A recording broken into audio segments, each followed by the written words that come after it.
यहाँ पर खबर शामिल करते हैं साहिवाल से। डकैती के दौरान कत्ल होने वाले अहमद गारमेंट्स सदर बाजार के मालिक मोहम्मद आतिफ के कातिलों को थाना फतेह शेर पुलिस गिरफ्तार करने में बुरी तरह नाकाम हुई है।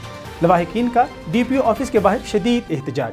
साहिवाल से हक न्यूज़ के district bureau chief Rana Zulfiqar Sarwar की इस रिपोर्ट में जानते हैं। पुलिस स्टेशन फतेह शहर की हदूद में 78 बार में डकैती के दौरान कत्ल होने वाले सदर बाजार अहमद गारमेंट्स के मालिक मोहम्मद आतिफ के कातिलों को पुलिस गिरफ्तार करने में अभी तक नाकाम है, जिस पर लवाहिकीन ने DPO ऑफिस के बाहर शदीद एहतजाज किया और मुतालबा करते हुए कहा कि मोहम्मद आतिफ के कातिलों को फौरी तौर पर गिरफ्तार किया जाए। इस मौके पर उनके एहतजाज में मरकजी अंजुमन ताजरा साहिवाल के सदर हाजी अब्दुल लतीफ भी मौजूद थे। उन्होंने इस मौके पर कहा कि कातिलों को जल्द से जल्द गिरफ्तार किया जाए, वरना ताजर बतारी बतौर एहतजाज तमाम दुकानों को बंद कर देगी। Report Rana Zulfiqar Sarwar, district bureau chief, Haq news, Sahiwal.